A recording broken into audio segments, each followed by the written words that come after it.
selamat datang kepada semuanya yang ada di sini. Ini wali murid kelas 7 semua ini. Iya, insya Allah tidak ada karena saya tahu namanya. Dari ini semua kelas 7 semua. Terus sudah diberitahu kalau setelah ini ada materi parenting. Insya Allah nanti sudah mulai dengan kita bersama di sini. Oh iya. Masa ya sama gitu. Assalamualaikum warahmatullahi wabarakatuh. Oke, kita sudah siap ya. Oke. Assalamualaikum warahmatullahi wabarakatuh. Bismillah, alhamdulillah, wasyukurillah, wa ni'matillah, la hawla wa la quwata illa billah, ma ba'du. Hadratul Qur'an, para alim, para ulama yang kami hormati, yang kami hormati kepada Bapak Kepala Madrasah Negeri 9 Jember, yakni Bapak Joko Purnomo SPD MPD. Yang kami hormati Bapak Agus Suryanto selaku KPU, seluruh Dewan Guru beserta staf, dan yang kami hormati narasumber dari Yayasan Komit yang hadir pada saat ini, yang beliau tampan-tampan juga cantik-cantik, yang selalu mendapat ridho dari Allah Subhanahu wa taala. Yang kami hormati Bapak Ibu wali murid dari kelas 7 mulai 7A sampai dengan 7E yang kami hormati pula. Pertama-tama mari kita panjatkan puji syukur kepada Allah Subhanahu wa taala karena atas limpahan rahmat dan hidayah maunah sehingga kita dapat bermuajah berwujud di sini majelis dalam keadaan sehat dan afiat. Kedua kalinya sholawat serta salam mudah-mudahan tetap terlimpahkan kepada junjungan kita Nabi Muhammad SAW yang selalu kita nantikan syafaatnya di yaumul qiyamah. Amin amin Allahumma amin. Sebelum acara ini dimulai, alangkah baiknya akan kami bacakan susunan acara pada hari ini. Yang pertama yakni pembukaan, selanjutnya yang kedua nanti pengenalan dari Yayasan Komit, yang ketiga materi inti, yang terakhir adalah doa atau penutup. Marilah kegiatan ini kita buka dengan bacaan Ummul Kitab dengan harapan acara ini bisa berjalan dengan baik dan bisa bermanfaat nantinya ke depan, dan mudah-mudahan kita semua dalam lindungan Allah Subhanahu wa taala. Amin amin Allahumma amin. Ila hadratina Mustafa Sayyidina Muhammad sallallahu alaihi wasallam wa alihi wa ajmain. Sallallahu lana lahu al-Fatihah. Alhamdulillahirabbil alamin. Iyyaka na'budu wa iyyaka nasta'in. Ihdinas siratal mustaqim. Siratal ladzina an'amta 'alaihim ghairil maghdubi 'alaihim waladdallin. Dilanjutkan dengan acara yang kedua, yakni pengenalan Yayasan Komit. Tapi sebelum itu kami akan memperkenalkan nama-nama yang ada di sini. Nanti kalau memang kurang kenal, biar perkenalan sendiri. Yang pertama dari sebelah timur, jenengan tahu ini menghadap kemana, Pak? Ke utara. Yang dari Surabaya juga bingung. Sebenarnya kemarin kita itu timnya banyak, ada yang dari NTT, dari Jakarta, dan ini dari Surabaya dan dari Malang. Cuman ini tinggal sisa-sisanya. Sisanya yang Jakarta tadi pagi sudah pulang. Terus ini yang dari Malang dan Surabaya. Nanti biar berkenal sendirilah. Dari yang paling timur ini adalah Mas Edwin, langsung panggilannya saja karena saya akrab dengan panggilannya. Kalau panjangnya saya kurang tahu. Mas Edwin itu tidak, tapi Mas Edwin tidak tahu panjangnya, nanti biar berkenal. Ini adalah tim kita yang ada di Jember, selaku tentang penggerak dari Yayasan Komit ini kan. Iya. Terus ini yang sebelahnya lagi narasumber yang nantinya jenengan akan bergelut terus, istilahnya pokok nanti jenengan ada apa ya tanyanya kepada tim intinya ini pemateri. Ini dari Mbak Kesa ya. Ini Mbak Kesa panjangnya biar dipanjangkan sendiri nanti. Biar kenalan sendiri nanti. Setelah itu sebelahnya lagi Mbak Vero. Mbak Vero ini nanti yang tahu tentang spesialisnya tentang yayasannya. bersama dengan literasi keuangan, tapi nggak disampaikan. Iya, literasi keuangan ini Mbak Viro yang tahu. Tapi kalau parenting nanti yang tahu narasumbernya, Mbak Kesya. Terus saya sendiri ya usah, saya sudah sering di sini. Nanti kalau mencari saya Pak Rohman, guru bahasa Inggris. Pokoknya jenengan nilainya bahasa Inggris jelek ya kelas 7 semua gurunya guru bahasa Inggrisnya hanya saya. Iya, semua kelas 7 guru bahasa Inggrisnya saya, mulai 7A sampai 7E. Iya. Terus selanjutnya itu, tapi sebelum saya lanjutkan, saya ingin buat dia ini. Keluarga kuat, masyarakat sehat. Ya, kalau saya bilang siapa kita, nanti kita bareng-bareng. Keluarga kuat, masyarakat sehat, gitu ya. Tapi sambil begini Bapak Ibu ya, bukan begini ya, bukan. Keluarga, ya, keluarga kuat, masyarakat sehat, seperti itu ya. Ya, cobalah yang masih pernah belajar semangat dikit lah, ya. Dan dia harus ngulang-ngulang ini kita sekarang ngulang-ngulang ya, itu aja. Coba, siapa kita? Dicoba, siapa kita? Warga kuat, masyarakat sehat. Waduh, kurang cek grup gitu loh ya. Coba, siapa kita? Warga kuat, masyarakat sehat. Iya, alhamdulillah, tepuk tangan untuk pertemuan ini. Sekali lagi, ibu-ibu itu biasa begitu memang. Kalau dikasih kayak gitu ya itu sudah. Coba ya, semangat ya. Oke, semangat. Jangan sampai ingat yang di rumah sudah. Sementara nanti ingat lagi ya. Coba, siapa kita? Warga kuat, masyarakat sehat. Ya, alhamdulillah. Dah, Bapak Ibu, itu aja yang dapat yel-yelnya yang kami kasihkan. Nanti biar yel-yel yang lain kalau tidak ada ya sudah lah. Selanjutnya untuk acara yang kedua nanti pengenalan yayasan kepada beliau Mbak Vero. Waktu dan tempat kami persilahkan. Terima kasih Pak Rohman.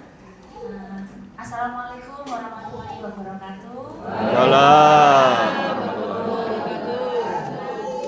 Selamat pagi, salam sejahtera bagi kita semua. Yang terhormat Pak Joko Purnomo, Kepala MTS Negeri 9 Kencong. Yang saya hormati juga Bapak Ibu, guru, orang tua, wali murid dari kelas 7. Perkenalkan, nama saya Veronica Maurin. Tadi kan Veronica aja, ini panjangnya itu ada Maurinnya. Jadi bukan Vero, bukan. Nah, saya perwakilan dari Yayasan Lentera Komitmen Indonesia. Kalau disingkat memang komit aja gitu, supaya nggak panjang-panjang gitu. Jadi Yayasan Lentera Komitmen Indonesia ini kalau singkatnya lagi itu biasanya disebutnya Yayasan Komit. Itu kami adalah LSM, Lembaga Swadaya Masyarakat, yang memang berkomitmen untuk pemberdayaan ekonomi masyarakat. Jadi kami memang program-programnya itu bekerja di berbagai komunitas. Juga kalau di Jember ini kami dengan komunitas-komunitas petani jagung khususnya, ada juga dengan komunitas nelayan, berbagai komunitas marginal, termasuk juga komunitas keluarga. Sesuai tadi ini yel-yelnya, karena kami percaya dari keluarga yang kuat itu kemudian akan bisa menghasilkan masyarakat yang sehat, seperti itu. Nah, tadi sempat disinggung juga oleh Pak Rohman, saya sempat itu memberikan ya bagi-bagi info tentang literasi keuangan. Nah, jadi memang karena kami fokusnya adalah pemberdayaan ekonomi yang inklusif, tapi kami percaya bahwa pembangunan itu tidak hanya dari satu sisi saja, tapi juga dimulai dari keluarga, seperti itu. Tadi sempat disinggung, kantor kami juga ada di Surabaya. Kami ini dari Surabaya kurang lebih ya sudah 8 hari lah di Jember. Ada juga tim kami yang di Jakarta, dan juga ada yang di NTT di Kupang. Jadi tersebar sesuai area-area kerja kami di Indonesia. Nah, itu singkat saja sih sebenarnya tentang Yayasan Komit. Mungkin kalau mau tanya-tanya monggo bisa, atau mau lihat di sosial media itu ada Komit Foundation. Nanti kalau mau tahu lebih jauh bisa saya infokan nanti di akhir. Karena kami mengucapkan terima kasih banyak khususnya ke Pak Roman karena sudah membuat hari ini tuh ada bisa berkunjung ke MTS 9 Kencong ini. Terima kasih atas sambutannya yang luar biasa baik banget, bisa berbagi informasi bersama, diskusi ya mungkin daripada satu arah akan berdiskusi lebih lanjut dengan Mbak Kesha. Harapannya dari sesi hari ini bisa berdiskusi mengenai topik yang sangat penting ini, karena kan mengenai parenting gitu ya, pola asuh anak. Ini anak-anak Bapak Ibu mulai masuk ke kelas 7, masih ada 2 tahun lagi di MTS 9 ini. Harapannya supaya bisa ada wawasan baru atau mungkin tambahan-tambahan baru dalam proses pola asuh anak, sehingga di lingkungan rumah itu bisa lebih optimal seperti itu. Juga kalau dari rumah sudah optimal, proses pembelajaran di sekolah juga bisa lebih optimal. Semoga kegiatan hari ini bisa berjalan lancar, Bapak Ibu mendapatkan manfaat gitu ya, sedikitnya ada informasi baru yang bisa dibawa pulang hari ini. Terima kasih, semoga bermanfaat. Wassalamualaikum warahmatullahi wabarakatuh. Untuk sesi intinya saya serahkan ke Mbak Kesha. Nah, apa sudah? Ya itu tadi Bapak Ibu tentang Yayasan Komit. Ini kantornya ada di Surabaya. Cuma timnya banyak, ada yang di NTT, ada yang di Jakarta, Surabaya, ini yang di Jember. Ya, kita kemarin teman-teman ini sudah bergerak di sini selama seminggu. Nah ini sudah hari terakhir. Nanti setelah ini go ke Surabaya. Nah ini coba bukan Sri. Ini bukan Sri. Kalau Sri itu minta kembali. Ya, ini insya Allah Mbak Kesha sama Pak Piro ini akan kembali nanti. Cuma saat ini masih terbang fresh. Terima kasih kepada Mbak Piro yang telah mengenalkan yayasannya. Mudah-mudahan yayasan ini juga kuat dan nanti bisa bermanfaat lagi. Nah ini biar kemarin itu di nelayan, di petani, setelah itu di masyarakat. Sekarang saya ajak di pendidikan. Ya, masyarakat yang ada di pendidikan seperti itu. Dan Jaja, terima kasih Mbak Piro. Kita lanjutkan dengan materi inti. Nanti Mbak Kesha ini akan menyampaikan. Boleh ke depan Mbak Kesha. Tidak di sini, tidak apa-apa gitu. Biar enak. Monggo kepada Mbak Kesha, waktu dan tempat kami persilakan.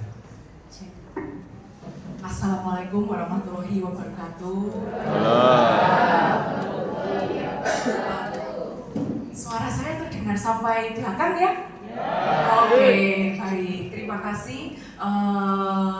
Khususnya memang untuk keluarga besar dari MTS Negeri 9 sudah memberikan waktunya ya, memberikan kesempatan bagi kami untuk sharing tentang pola asuh, tentang parenting di tempat ini. Jadi ya saya Kesha, nanti bisa kalau ketemu di luar bisa sapa Mbak Kesha gitu. Kalau siapa tahu nanti ketemu di Malang atau nanti jalan-jalan ke Surabaya dan ketemu saya, boleh silahkan disapa Mbak Kesha, ini saya yang kemarin di itu datang di MTS Negeri 9. Boleh silahkan.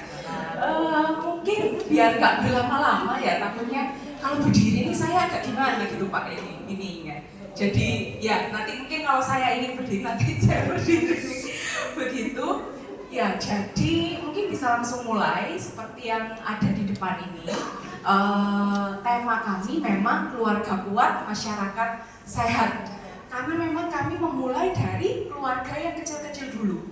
Kita percaya ketika setiap keluarga itu kuat ya, kuat terus menjaga dengan baik, maka ketika berkumpul akan jadi masyarakat yang sehat. Jadi memulai dari setiap keluarga, di keluarga kecil masing-masing seperti itu Bapak Ibu.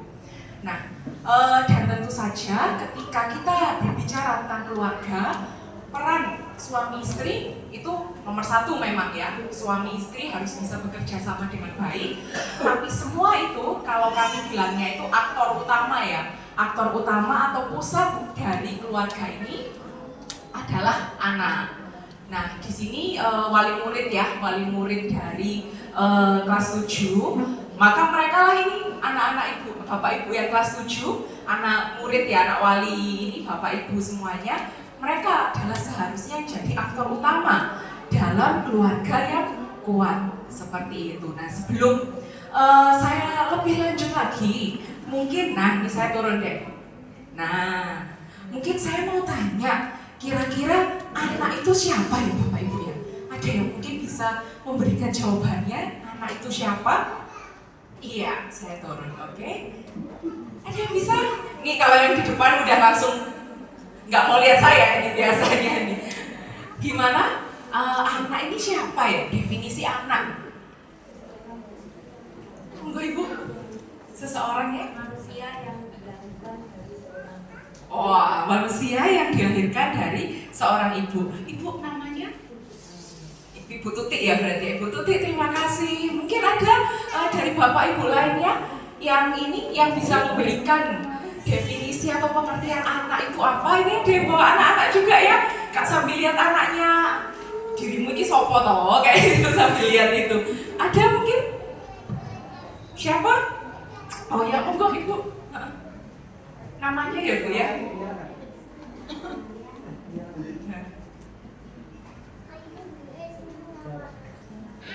Namanya Wida. Wida, ya. Baik, anak adalah manusia yang belum dewasa. Oh, manusia yang belum dewasa. Terima kasih Bu Ida untuk jawabannya. Mungkin kita bisa langsung, ini definisi anak, tapi menurut undang-undang ya Bapak Ibu ya. Bisa di ini. Nah, menurut konvensi hak anak-anak, anak itu seseorang di bawah 18 tahun. Jadi memang supaya standarnya ini sama semua, ketika anak ini belum berusia 18 tahun, maka dia disebut anak seseorang lah ya. Ketika seseorang belum berusia 18 tahun, dia masih dimasukkan dalam kategori anak. Walaupun misalnya ada ya tetangga-tetangga Bapak Ibu, mungkin masih umur 17 tahun sudah punya anak lagi, 17 tahun sudah punya menikah, tetap kalau menurut undang-undang tetap disebut sebagai anak. Maka tadi jawabannya Bu Ida, belum dewasa, dilihat dari usia 18 tahun. Seperti itu. Oke, mungkin bisa. Nah, ini juga ya sama Undang-Undang Konvensi Anak-anak, Undang-Undang tahun 2002 sama 18 tahun. Oke, silakan. Nah, selanjutnya kita akan membahas tentang hak anak. Nah, hak anak. Kira-kira ada yang bisa ini enggak? Anak-anak itu berhak mendapat apa aja sih? Pendidikan, Ibu Tuti ya tadi ya. Ibu Tuti, pendidikan, ada lagi mungkin? Kehidupan yang layak, kasih sayang. Ada lagi? Ini yang di depan ini langsung saya lihat sama saya langsung gini semua. Bermain, oke. Boleh langsung di ini. Ini sedikit definisi. Jadi setiap anak memiliki hak yang sama untuk memulai kehidupan yang sehat, mendapatkan pendidikan layak, dan masa kanak-kanak yang aman, termasuk tadi bermain ya, ibu-ibu tadi ada menjawab bermain. Ternyata bermain itu hak. Nah, ini yang agak menarik ya, kalau saya lihat di luar pulau dan di Jawa. Di luar pulau, nanti saya akan sedikit membahas tentang pekerjaan anak, tapi sedikit aja. Ini hanya observasi, saya cerita tentang observasi saya di luar pulau. Di suatu pulau di Indonesia, saya nggak ngomong pulaunya di mana. Anak itu bahkan ada ibu-ibu atau orang tua, bapak juga, jadi bapak ibu yang menyuruh anak itu jangan masuk sekolah. Kamu daripada masuk sekolah ikut saya ke ladang aja. Jadi anaknya itu malah nggak boleh sekolah, bapak ibu. Jadi nggak boleh sekolah, sudah kamu bantu saya di ladang ya. Memang kalau dilihat alasannya, memang ekonomi ya, daripada nyewa pekerja, bayar pekerja, sudah anak dewe ya, yang tak suruh kerja sampai yaitu mengambil hak dia untuk pendidikan yang layak. Bahkan kadang mungkin masa kanak-kanak yang aman ya, karena kalau di ladang kan bawa arit ya, bawa arit. Kadang beberapa itu disuruh bantu nyemprot. Jadi bapaknya yang ini terus anaknya yang nyemprot gitu. Itu kan semprotan pestisida itu kan bahaya juga untuk anak. Nah, jadi itu pun juga termasuk hak kanak-kanak yang aman. Ketika anak-anak dibiarkan bekerja, maka dia pendidikan tidak dapat, masa kanak-kanak yang aman juga tidak dapat. Tapi itu di luar pulau. Kalau di Jawa, saya lihat itu malah kebalikannya ya. Terlalu banyak main ya kayaknya ya. Terlalu banyak main. Bahkan ada beberapa saya lihat di Jawa itu justru orang tua ini ketika anaknya kayak nuruti keinginan anaknya seperti itu. Jadi anaknya maunya main ya udah dibiarkan main. Karena alasannya juga sebetulnya kalau dilarang malah nangis, malah ini saya jadi nggak bisa kerja yang lain, saya jadi ini. Nah seperti itu kalau yang di Jawa. Jadi memang realita di lapangan agak berbeda. Nah mau yang kayak di luar pulau yang dibiarkan bekerja atau yang terlalu dibiarkan bermain, ketika anak ini tidak dikontrol, maka kita itu membatasi hak anak kita. Anak kita punya hak untuk mendapatkan yang terbaik dari orang tuanya, termasuk ketika orang tua harus mengontrol waktu main, waktu belajar, waktu bekerja. Orang tua punya hak untuk itu. Karena kembali lagi, pendidikan yang layak, masa kanak-kanak yang aman, kehidupan yang sehat, seperti itu. Nah, hak-hak anak tadi itu sebetulnya bisa dikategorikan jadi 4. Bisa ini ke selanjutnya. Nah, ini ya, ada hak bertahan hidup, akses ke makanan, tempat tinggal, layanan kesehatan, berkembang, pendidikan, bermain, dan akses informasi. Nah, hak perlindungan dari kekerasan, eksploitasi, dan penelantaran. Nah, saya mau sedikit membahas yang hak perlindungan. Kalau selama saya keliling di Jember, memang saya tidak menemukan ini ya, kekerasan, eksploitasi, atau penelantaran terhadap anak. Tapi ada satu realita yang agak menggelitik saya kalau di Jember ini. Dan kemarin saya sempat diskusi dengan beberapa kelompok yang ada di desa-desa tentang ini, Bapak Ibu, sepeda listrik. Nah, tentang sepeda listrik. Nah, ini saya banyak ketemu ketika saya ke Jember seperti itu. Nah, sepeda listrik ini kalau menurut Bapak Ibu bagaimana? Berbahaya? Ada mungkin yang punya pendapat lain? Monggo silakan, nggak apa-apa. Berbahaya? Ada yang mungkin bisa membahayakan orang lain ya Ibu ya? Nah, ada bunyinya. Kenapa? Bahaya. Kenapa Ibu? Gak ada bunyinya. Nggak ada bunyinya jadi bahaya ya Bu ya, benar. Lebih baik sepeda gunung aja, sepeda kancang itu. Lebih baik sepeda kuno, sepeda kancang ada kering-keringnya gitu ya. Oh, kalau sepeda listrik nggak bisa dikasih kering-kering gitu ya? Nggak bisa ya? Oke. Jadi ya alhamdulillah di sini ibu-ibu semuanya bilang berbahaya ya, Bapak Ibu bilang berbahaya ya. Nah, tapi banyak nggak anak-anak yang pakai di sini? Ada ya? Ada. Mungkin nggak banyak tapi ada ya. Oh banyak, ibu bilang banyak.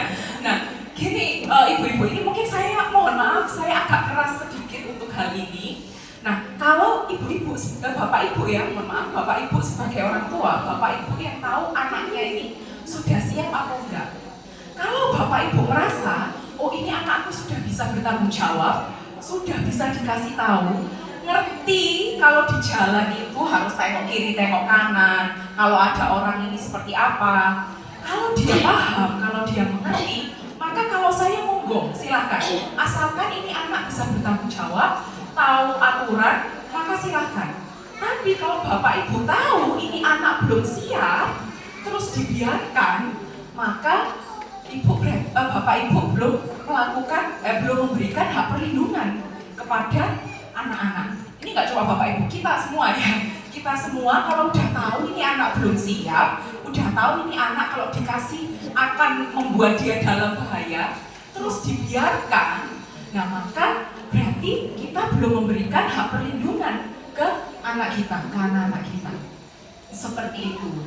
Nah ini yang makanya kita sebagai bapak ibu itu harus tahu ya, harus peka. Mungkin kalau bapak ibu mungkin di sini ada yang kakak ya, ada yang jadi kakaknya. Saya mungkin bilangnya sebagai orang dewasa gitu.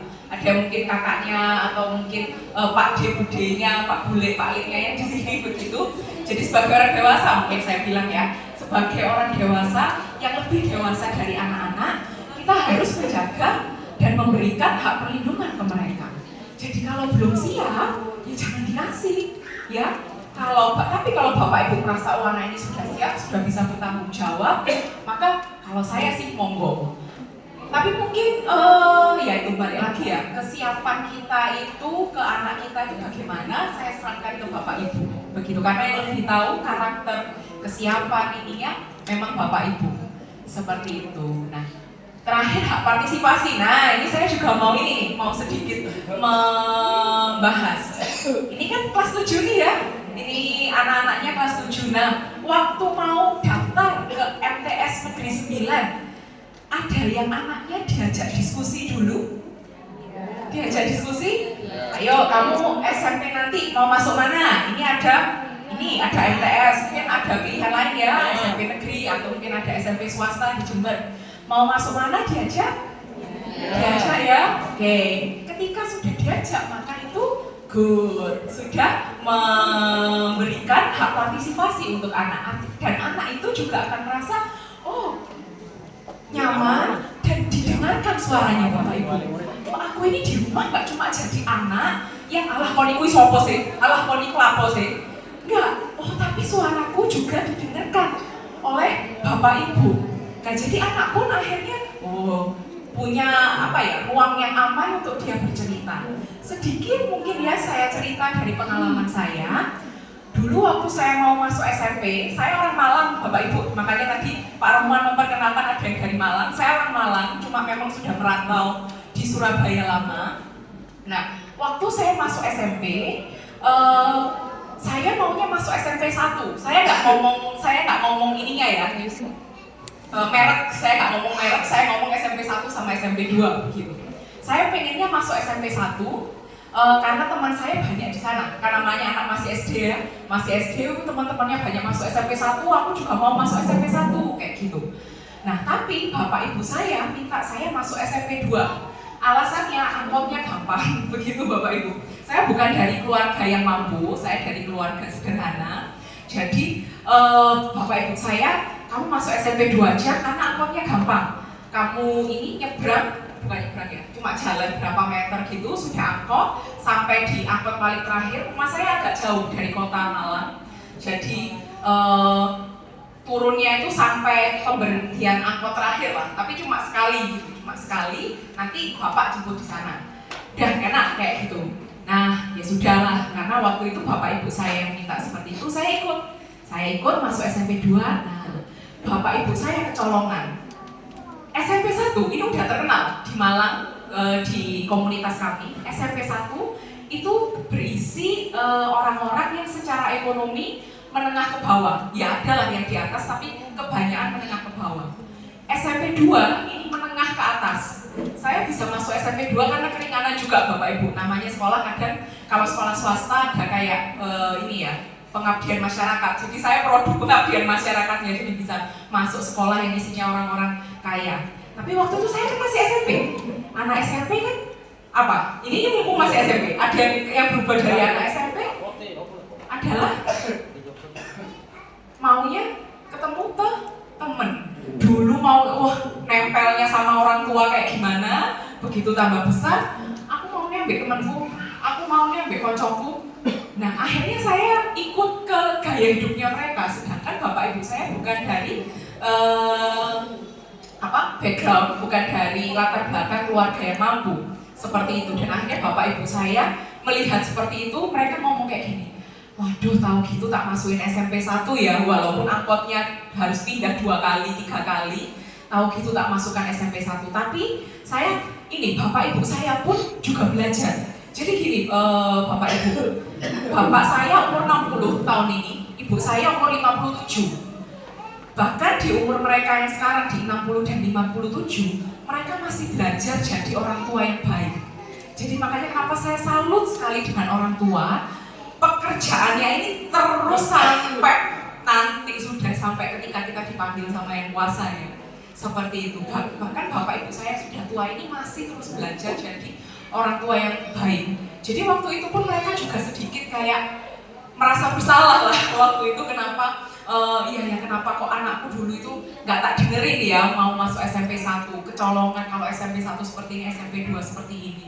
Tapi kok ya alhamdulillah saya bisa tumbuh dengan ya walaupun tetap ada ini ya Bapak Ibu ya, tetap ada ya nakal-nakalnya dikit, tetap ada ininya dikit. Tapi ya alhamdulillah dari semua proses yang ada saya dibentuk sampai bisa di ini. Tapi tadi saya cerita ini untuk ini hak partisipasi. Jadi sebisa mungkin anak itu diajak ngomong, ditanya, dan ada baiknya Bapak Ibu juga jelaskan. Kamu nanti kalau masuk SMP ini lokasinya di sini loh. Di lokasinya di sini, itu nanti kamu berangkat kayak gini. Kalau misalnya rumah di sini, di sana masuknya jam segini, berapa jam? Mungkin kalau Bapak Ibu tahu kurikulumnya, SMP ini apa? Ini kalau sudah SMP sudah di sini ya, nanti SMA. SMA ini kurikulumnya apa? SMA ini kurikulumnya apa? Itu dijelaskan ke anak. Nah anak itu jadi kayak terus tahu kan? Anak jadi terus tahu, oh iya ya, berarti aku kalau mau masuk sini akan seperti ini. Anak ini kalau masuk sini akan seperti ini. Dia juga belajar untuk mengambil keputusan. Dan itu akan jadi anak yang mandiri Bapak Ibu ininya. Jadi bukan anak yang sembarang-barang ikut Bapak Ibunya, sembarang-barang ikut orang dewasa, tapi jadi anak yang mau mandiri, bertanggung jawab atas pilihannya sendiri. Makanya hak partisipasi ini penting. Oke, next. Ya ini sedikit aja kenapa kita perlu tahu hak anak ya. Tadi Ibu Ida ya tadi ya. Ibu Ida sempat bilang anak ini adalah belum dewasa. Seseorang yang belum dewasa karena dia ini belum dewasa, maka kita sebagai orang dewasa yang sudah dewasa yang harus tahu hak-hak anak itu apa saja. Kita yang harus menjaga hak-hak yang harusnya dikasih kepada anak kita ini apa saja. Seperti itu ya, anak adalah individu yang rapuh, membutuhkan pihak eksternal untuk memastikan haknya terpenuhi, melindungi anak dari bahaya. Ya karena anak ini masih rapuh, pengetahuan masih terbatas, kira-kira dia bisakah memilih teman yang baik atau teman yang buruk? Bisa. Tapi tentu ada keterbatasan, tetap harus ada campur tangan orang tua, campur tangan Bapak Ibu untuk ngasih tahu, kamu kalau masuk sana itu loh anaknya kayak gini, kalau berteman sama ini anaknya kayak gini, seperti itu. Jadi tetap perlu tahu ini ya, ini yang dimaksud dari bahaya, memastikan akses ke pendidikan dan layanan kesehatan. Kan nggak mungkin ya anak masih kecil terus tiba-tiba ke posyandu imunisasi sendiri, kan nggak mungkin kan ya, pasti butuh Bapak Ibunya yang ngantar. Itu karena kita orang dewasa yang tahu akses pendidikan dan layanan kesehatan itu di mana dan bagaimana, maka kita yang perlu tahu hak-hak anak bagaimana. Memberdayakan anak agar memiliki suara seperti tadi yang sudah saya ceritakan dan menciptakan masa depan yang lebih baik. Oke, next. Nah ini sedikit aja ya, kami juga ada pernikahan dini ya, jadi memberikan kesadaran tentang pernikahan dini. Tapi saya mau kasih catatan, ini pernikahan dininya konteks sekarang ya, bukan konteksnya Bapak Ibu dulu. Jadi ini konteks sekarang di mana memang pernikahan dini kita ini kalau bisa mencegah pernikahan dini yang ada di lingkungan kita. Karena nih, yang pertama masalah kesehatan mental. Bapak Ibu mungkin kalau saya merasa sih ya Bapak Ibu ya, bagaimana dulu manajemen emosi saya dari kecil terus sampai sekarang, umur saya sekarang seperti itu. Nah anak kecil ya, kalau anak kecil kalau marah gimana Bapak Ibu?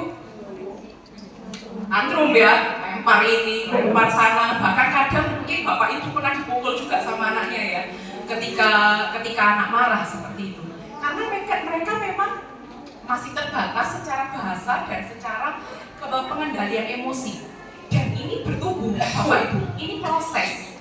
Tambah besar, dia langsung merasa, oh ya aku kalau marah, aku ngomong dulu sama ibu, aku ngomong dulu sama bapak. Dan itu belajar terus.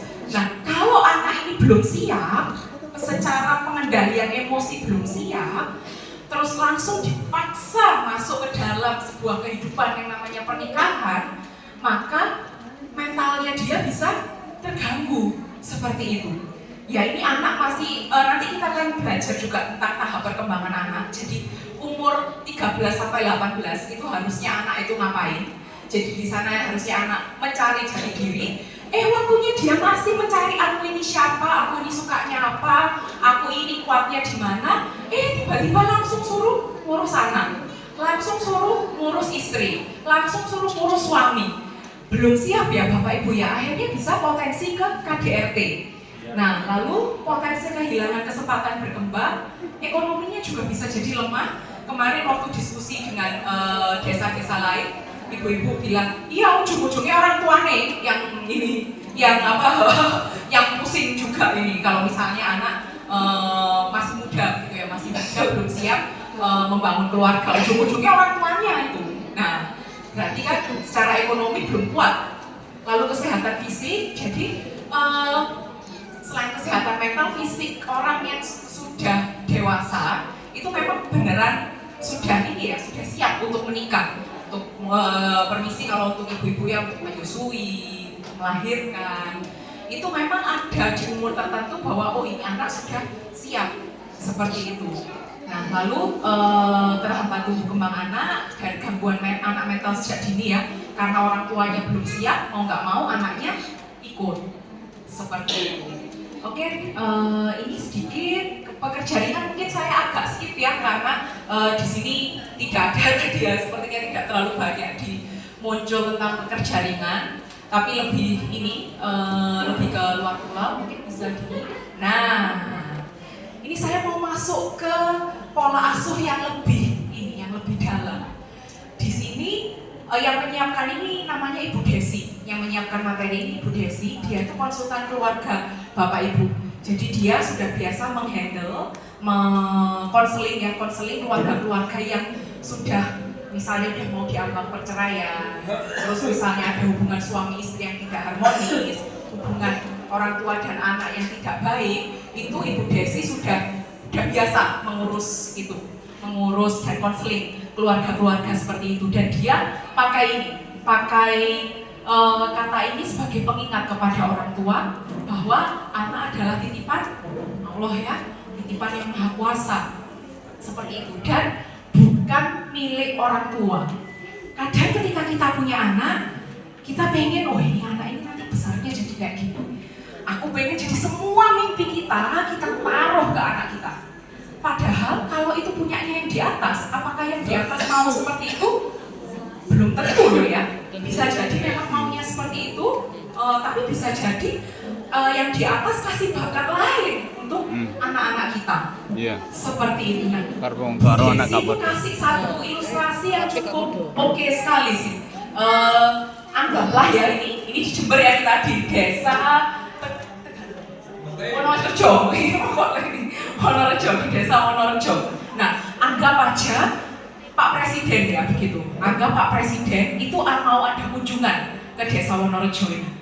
Nah, terus yang kalau misalnya ada kunjungan ke sini, kira-kira masyarakat di sini bagaimana? Atau ibu-ibu gimana? Kalau ada kunjungan nih, ada Presiden bulan depan ke sini, apa yang Bapak Ibu lakukan? Antusias. Terus pasti Bapak Ibu mempersiapkan yang terbaik. Benar, mempersiapkan yang terbaik ya. Wah, ini Pak Presiden mau datang. Pak Presiden ini tak siapkan ruangan yang baik, tak siapkan makanan yang enak, tak siapkan yang tak siapkan sesuatu yang terbaik lah intinya. Nah, terus waktu Bapak Presiden ini datang, Bapak Presiden ini terus bilang ke ibu-ibu, ke Bapak Ibu, Bapak Ibu, ini saya punya mangkok Bapak Ibu, saya punya mangkok, saya titipkan ya ke Bapak Ibu. Nah, mangkoknya itu mangkok mahal kayak mangkok sangat mahal dan dari Pak Presiden juga. Nah, terus dikasih ke Bapak Ibu. Nanti 3 tahun lagi saya datang, saya ambil mangkoknya ya. Nah, kalau seperti itu nih, kira-kira Bapak Ibu yang sudah dapat mangkok ini, kira-kira besok mangkoknya bakal dibuat makan bakso atau enggak? Enggak ya. Makan bakso pasti enggak ada, mungkin mangkoknya dipakai buat gayung mandi gitu. Enggak ya. Nggak berani, pasti akan berusaha dirawat dengan baik, memberikan yang terbaik untuk mangkok ini sampai nanti Pak Presiden ambil lagi. Ya kalau sama Pak Presiden aja kita kayak gitu, nah apalagi sama yang di atas. Ketika yang di atas yang Maha Kuasa sudah kasih kepercayaan kepada ibu-ibu untuk merawat anak, ya dirawat dengan baik. Kita harus merawat dengan baik, memberikan yang terbaik, bukan untuk kita, tapi untuk yang di atas. Ini yang di atas yang maha kuasa loh Bapak Ibu, Allah yang maha kuasa. Kasih kepercayaan untuk Bapak Ibu punya anak seperti itu. Masa kita nggak memberikan yang terbaik? Seperti itu ya Bapak Ibu ya. Makanya itu yang kita harus resapi. Kalau bisa nanti sebelum tidur, anaknya waktu tidur dielus, ya ini titipan Allah, ini kepercayaan Allah untuk saya harus memberikan yang terbaik. Seperti itu ya. Nah, karena ini tadi mungkin saya sedikit bahas ya, pola asuh di masa kecil akan berdampak di belasan tahun kemudian. Sedikit cerita, saya ini tidak bisa makan telur Bapak Ibu.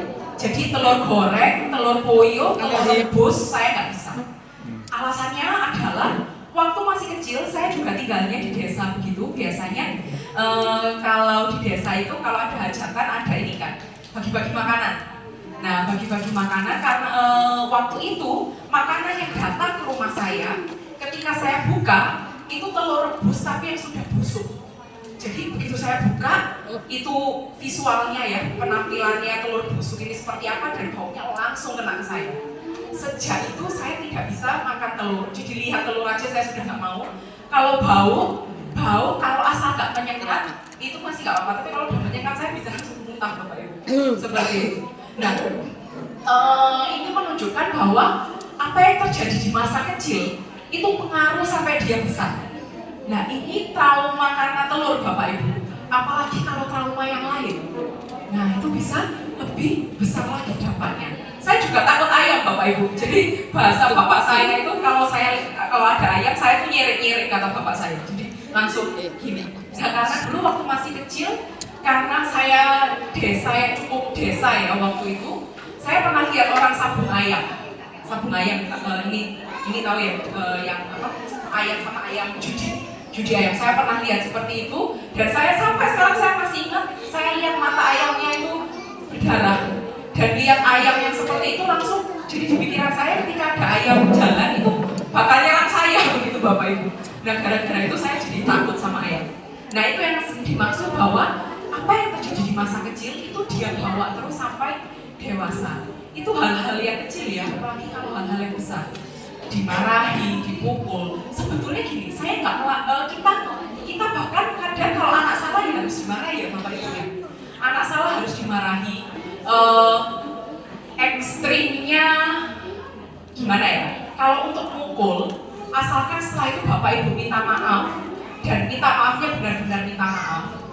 Itu karena saya juga pernah dipukul bapak saya, sekali aja bapak saya pukul saya sama adik saya, dipukul pakai gayung gitu. Tapi setelah itu bapak saya minta maaf. Saya dirangkul sama anak saya, sama adik saya dirangkul gitu. Dan bapak minta maaf ya, tadi sudah mukul. Dan dikasih tahu kenapa tadi bapak mukul. Nah, cuma memang kalau bisa dihindari ya, kalau hukuman fisik mukul, nyeples, kalau bisa dihindari. Kalau sampai yang namanya kilaf ya Bapak Ibu ya, yang namanya kilaf dan jadi orang tua ini kan susah. Saya sangat kagum dengan Bapak Ibu yang punya anak yang memberikan yang terbaik untuk anak ini, luar biasa sekali. Itu sudah susah ya. Nah, yang namanya emosi, yang namanya kilaf, yang penting Bapak Ibu tahu itu salah, terus minta maaf. Seperti itu. Karena kalau nggak minta maaf dan dibiarkan, nah bisa berdampak ke belasan tahun kemudian, ke anak itu belasan tahun kemudian. Pendidikannya mental ya. Oke. Kan dia sudah merasa benar.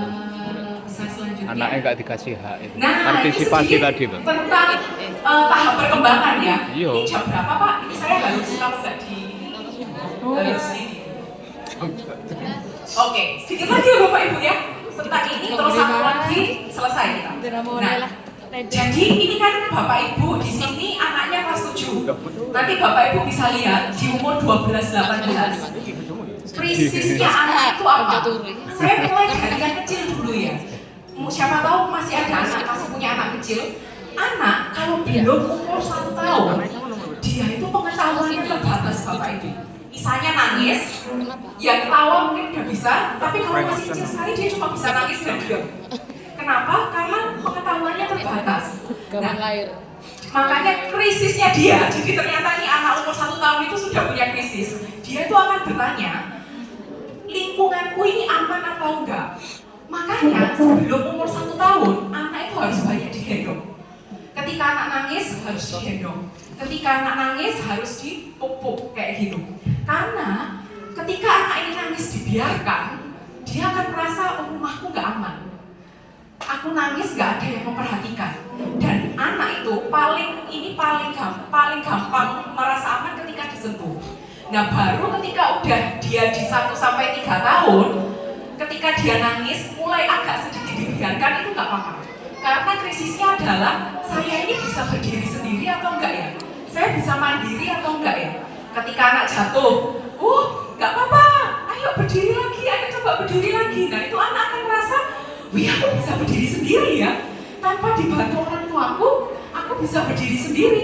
Tanpa dibantu bapak ibuku, aku bisa mandiri. Nah itu di umur 1 sampai 3, kalau bapak ibu mulai agak membiarkan, jadi nangis nggak langsung digendong, jatuh nggak langsung diangkat. Saya tuh ingat ibu saya punya adik 13 tahun lebih muda dari saya. Adik saya pernah jatuh, itu ibu saya tuh langsung merangkul, hati muntek, gitu ya. Maksudnya kayak gini anak jatuh, hatinya langsung ikut jatuh juga gitu. Nah ketika anak di umur 1 sampai 3 tahun, ibu-ibu, bapak ibu harus sedikit tega, sedikit agak tega. Seninya tuh kayak gini bapak ibu, sedikit agak tega, tapi memastikan kamu jatuh, kamu nangis, bapak ibu ada di sini. Seperti itu. Kamu mau jatuh, kamu mau nangis, kamu bisa ke bapak ibu ada di sini. Jadi dia kan tahu bahwa aku bisa berdiri sendiri karena ada bapak ibuku yang nunggu di sana. Ada bapak ibuku yang ada sama aku. Seperti itu. Nah, jadi kalau 1 sampai 3 tahun dibiarkan mandiri nggak apa-apa. Mungkin ada anak yang 1 sampai 3 tahun ya. Nah, 3 sampai 6 tahun ini anak mulai bisa diajari mana yang salah, mana yang benar. Kalau kayak gini nggak boleh ya. Nah, tapi tetap biarkan dia mencoba. Kalau salah, nggak apa-apa salah. Lain kali kayak gini ya. Jadi jangan misalnya kalau salah, wes nggak usah. Ini ibu air, wes nggak usah bapak air. Jangan, biarkan dia bereksplor. Tapi tetap dikasih tahu ya. Kalau gini salah, kalau gitu salah. Next, mungkin ini 6 sampai 12 tahun. Nah, ini mengikuti dari perkembangan selanjutnya, diajari menyelesaikan tugas. Sisostrik. Jadi kalau misalnya 3 sampai 6 tahun mungkin nyoba aja nggak apa-apa. Kalau udah sampai 6 harus bisa selesai. Lipat baju sampai Mario, setrika sampai Maria. Jadi dia tahu aku nggak cuma bisa berdiri sendiri tapi bisa menyelesaikan. Nah terakhir ini yang mungkin bapak ibu ya, di sini dia akan mulai ke teman-temannya. Dulu yang mintanya dikeloni, dulu yang mintanya dirangkul, dia sudah mulai menjauh. Nah masih sama peran ya tadi di sini, peran kita sebagai orang tua memastikan anak kita tetap di jalan yang benar sambil membiarkan dia untuk eksplorasi. Dan kamu mau eksplorasi, kamu jauh ketemu sama temanmu siapa aja, bapak ibu tuh ada di sini. Kalau kamu disakiti, kamu ke bapak ibu. Kalau kamu ada apa-apa, kamu bisa tetap cari bapak ibu. Seperti itu. Oke. Next, yang terakhir. Nah ini yang terakhir ya bapak ibu ya. Nah ini karena kebetulan ininya di sekolah. Jadi kalau di sekolah ini, kalau di kelompok lain, kalau kemarin saya di kelompok-kelompok, saya bilang anak rajin, anak pintar itu nggak cuma dari nilai ulangan aja bapak ibu. Kadang yang di atas yang maha kuasa bisa kasih setiap anak itu kecerdasan yang berbeda-beda.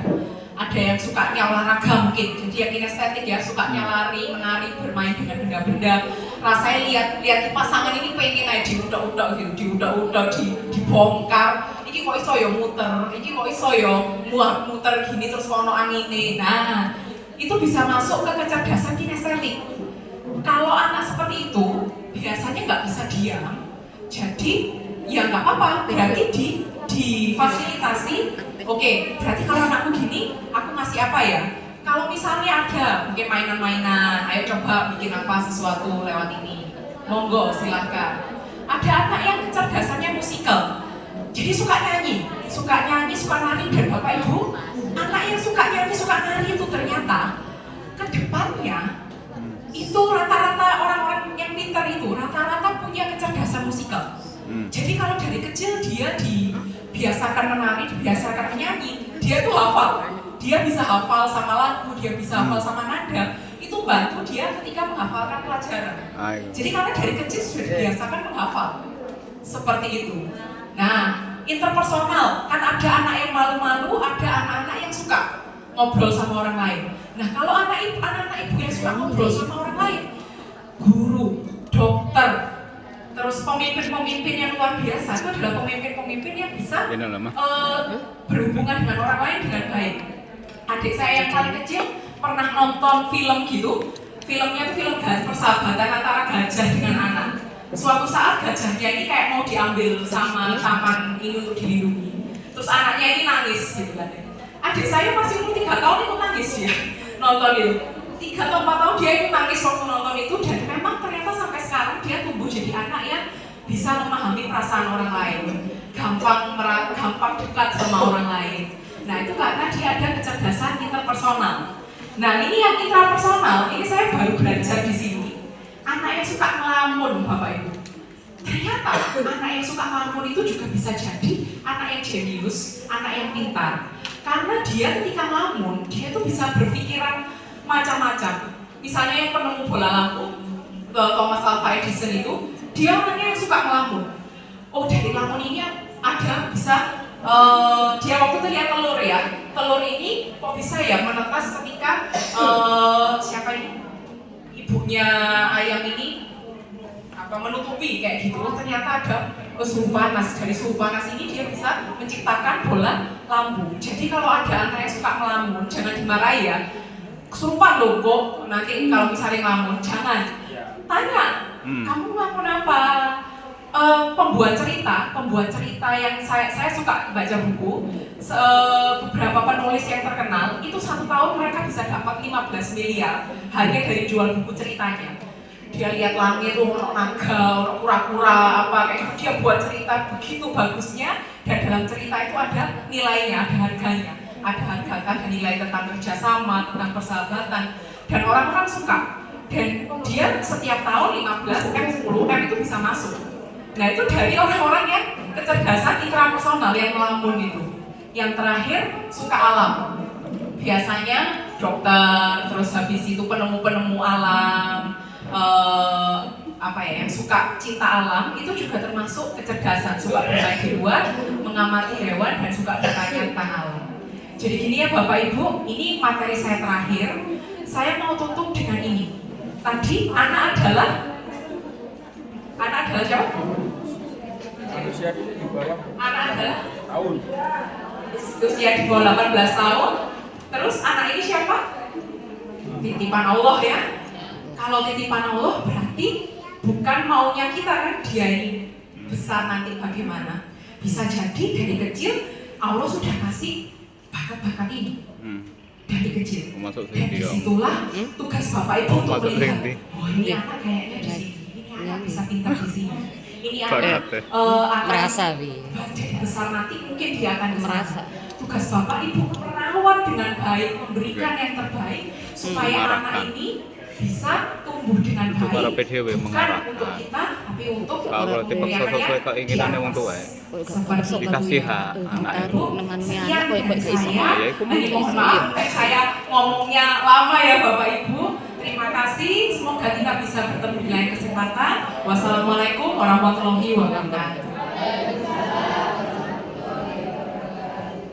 Oke, beri tepuk tangan untuk Mbak